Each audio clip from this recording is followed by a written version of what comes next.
It's going to get very complicated if I mix us all up now, because there are 5 of us with different stories, so I'll concentrate on my bit.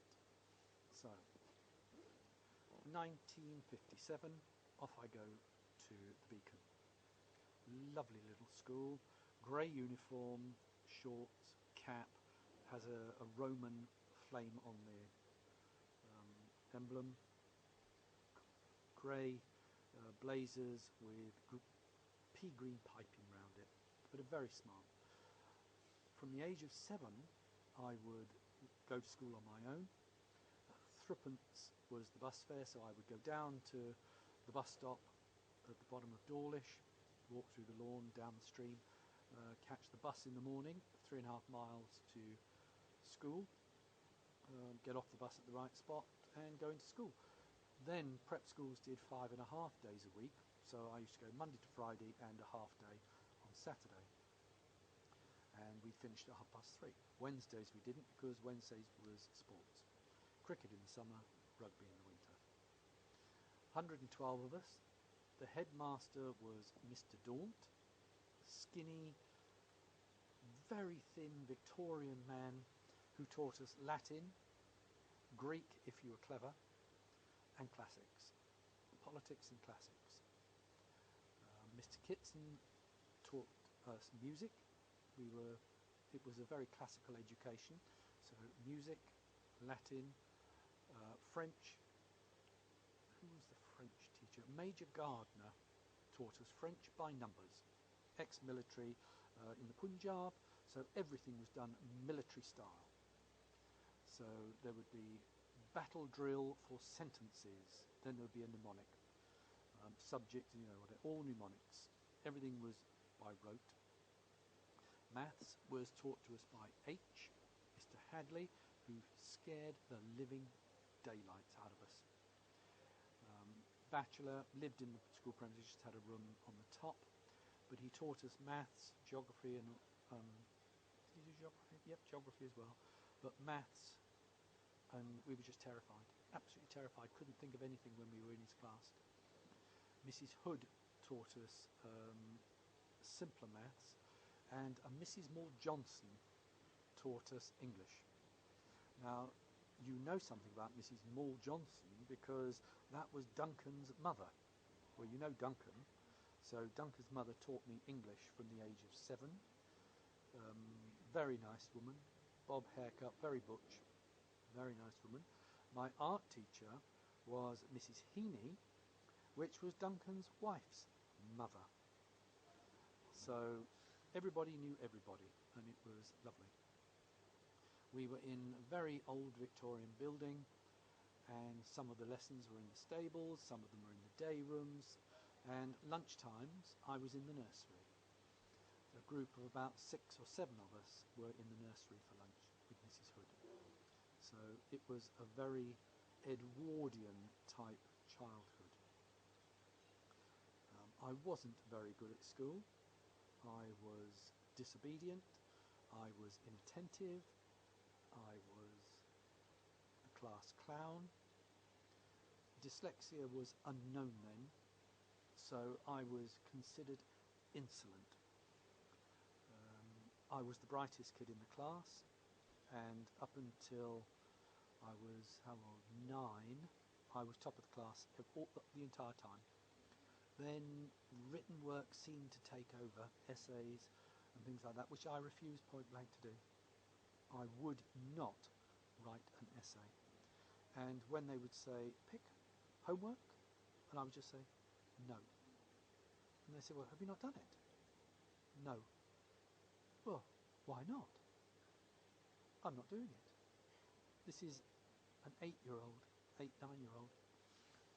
And they couldn't get to grips with the fact that I was the brightest kid in the class, but refused point blank to do anything in writing.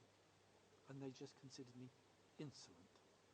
So I was forever being sent to poor Mr. Daunt's study. Pick Mr. Daunt's study. So he would say, oh God, not you again. What's it about this time? Because I didn't do my homework, sir. Why didn't you do your homework? I'm not doing it, sir. Why aren't you doing it? And I just, they didn't understand that I couldn't. being dyslexic, I just couldn't write. I could answer any question verbally that they wanted, and if they asked me anything, I would know the answers. But to put it in writing, it looked like gibberish from a 4-year-old. So I just refused. So if eventually I did, they made me do it, I would hand in something, and then the next day, the master would come in, and there'd be, you get people's essays and homework, they'd all be marked, and he would just throw that one out. And then mine, he would just sling up in the room and just say, C- pick, disgraceful. And just, it would all just flutter to the floor in front of the whole class. But it never bothered me at all. Latin became a problem because I couldn't decline nouns. Bonus, bonar, bonum, bonus, and immediately I was lost. Being dyslexic, I just could not do it. Tables. Never ever could recite my tables. So when we did a table each week, couldn't do it. I could do my 2s, but when it came to 3s and 4s, couldn't do it. And I used to create one of those big squares with 1 to 12 across the top, 1 to 12 across the bottom, and I wrote it all out, and that's what I would keep with me, and so I could do all the maths. I could do all the geometry, I could do all the algebra, but maths in my head, absolutely not. So my school reports were always disappointing for my dad, and we would be given the envelope at the end of each term, and I was just thinking, oh shit, what am I going to do now? Because I knew what was in it. And I would go home, and there would be each of the comments, all the subjects were listed, and then comments from each of the masters. And every one of them was just awful, absolutely awful. And then Mr. Daunt's one, always at the bottom, because he liked me. The headmaster really liked me. He saw I was really bright, and he liked me. And it was always, still waters run deep. There is a lot to Geoffrey that we don't see. So I did well there because he liked me, but academically, sports days would come. I wasn't bad at sports. I won medals for high jump, for all sorts of things. My dad never ever came to a single sports day, ever. Too busy in the shop. So my mum would come, and Kath would come. She'd drive there, and always dressed up in the very smartest clothes, because it was a society event coming to the prep school sports day. And at the end of sports day was prize giving, and Mr. Daunt would have some famous person, ex old boy, and they would come and do a speech, and then we'd get prizes for being first in class, and they would issue then all the medals for the sports day. And I was forever getting prizes for all sorts of school activities, nature prize and all sorts of things like that, because I was bright.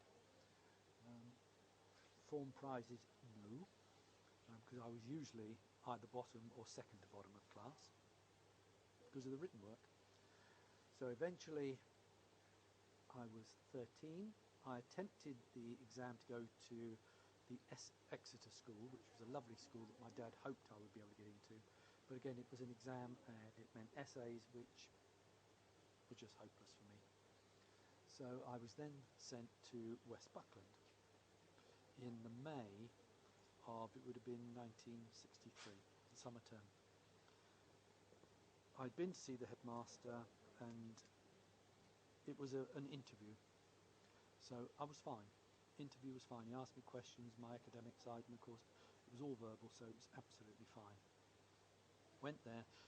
My trunk was packed. We went to Barnstable to buy all my school uniform for my trunk because I was going to be a boarder. And hundreds of pounds, hundreds and hundreds of pounds on uniform, suits, jackets, sports gear. It was just what you'd imagine for an Edwardian kid to go off to public school. And that's what it was. It was Billy Bunter, Jennings and all those people. That's exactly what the school was, in the middle of Exmoor. West Buckland, was the nearest hamlet was West Buckland with about 5 houses in, and the nearest town was Filly, where there was a railway station, but that was 4 or 5 miles away. The nearest big town was Barnstable. So the middle of nowhere. We were allowed home for 2 Sundays between the hours of 9 and 5 in a term. And we dreaded it. Hated going home. Because on that Sunday, all your mates would have been out playing cricket, playing football, playing whatever, and you said, oh, I've got to go home.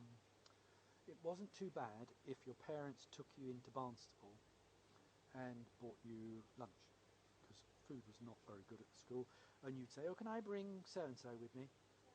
And they say, all right, you can bring someone with you, and then you take a couple of friends with you and go and have lunch in one of the nice places in Barnstaple. Just like public school you've seen in all the records. So, academically, same problem. No homework pick? No, sir. Headmaster. So headmaster tore his hair out, and I was on weekly report for weeks and weeks and weeks. Of every time I had a lesson, at the end of the lesson, I would have to get the master to sign, how did Jeffrey do? Did he pay attention? And of course they'd say, yeah, absolutely fine, absolutely fine. Until of course it came to any written work, which I refused point blank to do. So I was at public school until I was 15 and a half, 16, did my O-levels there, didn't do too badly, but didn't do too well. And at that stage, my dad ran out of money. A great big Sainsbury's had been built. This was when big supermarkets started to go into small towns. And we had a big Sainsbury's built in the Tesco's. So his little shop just went broke. So he came to me, and it was in it was the summer term, the last summer term that I did there. He said, I'm sorry, would it be devastating for you if you got taken out of school and sent to the grammar school? So I said, no, I don't mind, one way or the other. You haven't got the money, what can we do? So I think it was a week, something like a week before I was supposed to go back into the autumn term. And I went into the sixth form at the grammar school. I had no uniform, nothing. The decision was made in less than a week. So I went to the grammar school in my West Buckland uniform. Sports and everything in my rugby club stuff from there. My house at the Beacon they were Raleigh, Drake and Grenville there, and I was in Raleigh, which was always the winning house, so we had the best places for everything. And at West Buckland, it was, what was it there? Brereton. I was in Brereton, and my rugby shirt was black and mauve. There was black and mauve, yellow and black, red and white, but anyway. So I was at the grammar school in my West Buckland uniform, black with violet round the outside of the jacket, because we each wore our house colours when you were in school, so they knew which house you were in. And I turned up there. I knew some of the kids there because they'd been to the Beacon with me, so I fitted in very well there and loved it. Within a couple of terms, Beck, who'd been put in a private school in Exeter, she had to come out, so she went with me to the grammar school. How did I do there? That was when I first came to terms with my dyslexia and the fact that written work was just never going to happen. So I learnt then to bullet point. So if we did a history topic and I was asked to do a history project, it would just be bullet pointed. And that way I managed to get some homework in. No essays, no beginning, middle and end, no punctuation, none of that stuff, just bullet points. But because I was bright, I managed to get all the required points to get the marks. So though I would always lose marks for presentation, English, spelling and punctuation, I got all the marks for the points. So when it came to A-level, I did history, economics, not 4. For any university you needed 2 A-levels, 5 O-levels, but I was doing history, economics and Spanish. I thought, oh, Spanish is easy. It was 4 terms, first to O-level and then to A-level. So I thought I'd do that. History, oh God, I detested it. The teacher, we had one for European history, one for specialist subject which was Rome and Roman Britain, which was I really enjoyed, and a different teacher for the history of England. And we did economic history from 1715 to 1955, something like that. And European history, oh God, it was a European war after war after war after war. And that was taught by Bone Cresswell, who would come in, very nice chap. His daughter was at the school with us, and she was very nice. But he droned through his notes on all the European 100 Years' War, Napoleonic Wars, unification of Italy, unification of Germany. Oh, nightmare. And I used to sleep through it. Just sleep through it. Economics was very interesting because we were being taught that this is 1967, that very shortly computers would take over all manufacturing and there would be no jobs for anyone, there would be mass unemployment, and people would actually pay to work because they would be so bored. But the money earned by the computers, a factory would be run by computers and robots, and would earn so much money that all we would have to consider was our leisure. Well, we know where that's gone. So again, I was outside the headmaster's office most of my life there. He hated me, the headmaster there. I went to school with his son at the Beacon, and I used to spend hours at his home, headmaster's home, when we used to go and play 48-hour Monopoly, things like that. Over the weekend we'd all arrive at the headmaster's house because we all knew his son, and we'd have drinks and parties, and we'd play Monopoly for 24 hours, a group of about 7 or 8 of us. We all started parties, lower sixth parties, getting to know each other and living quite a wild life. I used to borrow the minivan from the business, from Dad's business, to go out at night. We all drank at night, drove, didn't mean a thing. And then one night I went out with Beck and Jew and a whole group of people. Jew at that time was very fascinated by a young man. She was at Stover, very nice private school. Still, she was the only one kept at private school because she was too thick to go anywhere else. And Alan Bowdwy, and they had a big house, a lovely house, very old family, old money. And they had a big house in Shaldon, near Teignmouth, where if you were at public school anywhere in Devon and you couldn't go home, lots of the kids couldn't, their families were in Dar es Salaam, India, military families all around the world, they would go and spend it with the Bowdwys during the holidays. And they would have had 40, 50 kids staying there. So that was part of our social life at that time, was parties at the Bowdwys in Shaldon. And we went there one night, and I drove the minivan with about 6 or 7 people in the back. Alain, they were an old French family, had a little red MG, and we were all driving from nightclub to nightclub in Torquay, and I just crashed the Mini into a bridge. We all got out, right off. So that was the life we led. It was just like you've seen in films of young, wild, rich kids. We weren't rich kids then because Dad had lost some money, but we were still amongst that set. And we had enough money to flash around. And I don't know how it happened, but at that time Dad did come into some more money, because that's when he bought the Dragon, joined the yacht club, and we then had the yacht club social life, the Royal Torbay, and he bought the boat, £5,000 he paid for the boat in, must be 1965. He bought it from the chap who owned the Radnor Country Club.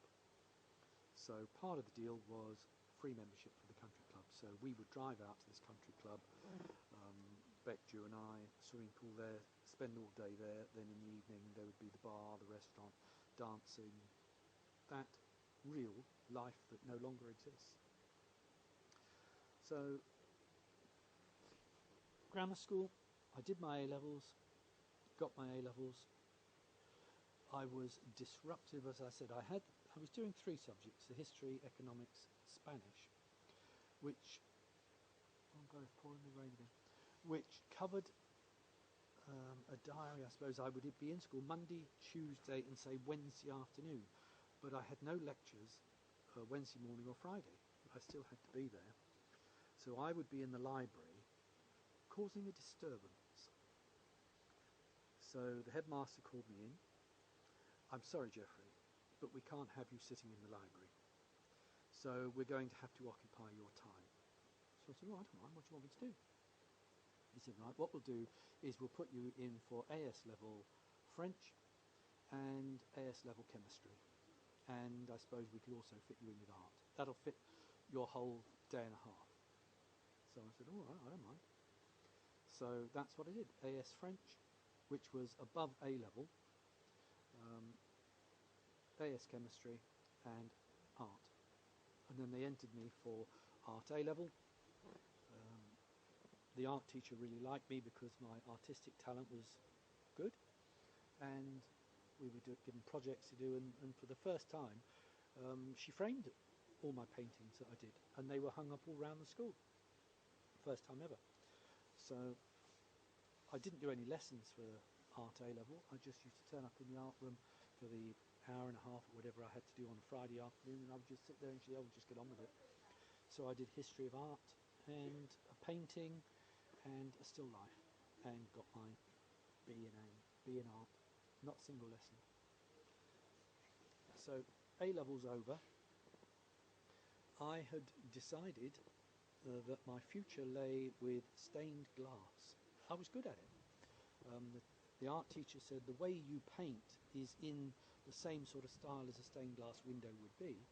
So she helped me to choose a college in Bristol, and I applied and was accepted and went home, because I hadn't discussed any of this with Dad, and said, oh, I've got my place in September, because this was in the June, July, for art college in Bristol, and I should be off in September, and I'm organising my grant from the local authority, so I should be off, that's where I'm going.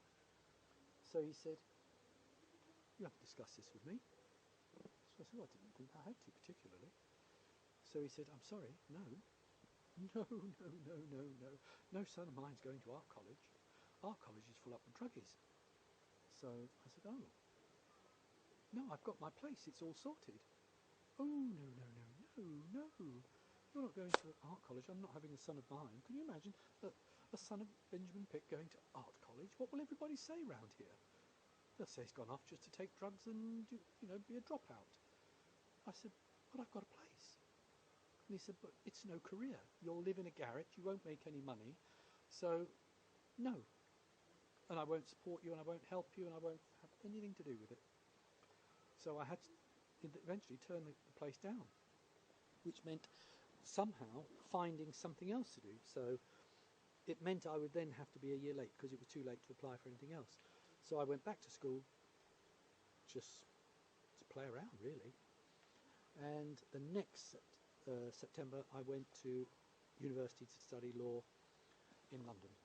Got a place, and that's where I went. And that's where I met your mum, which will be the next one. How did we get on in London?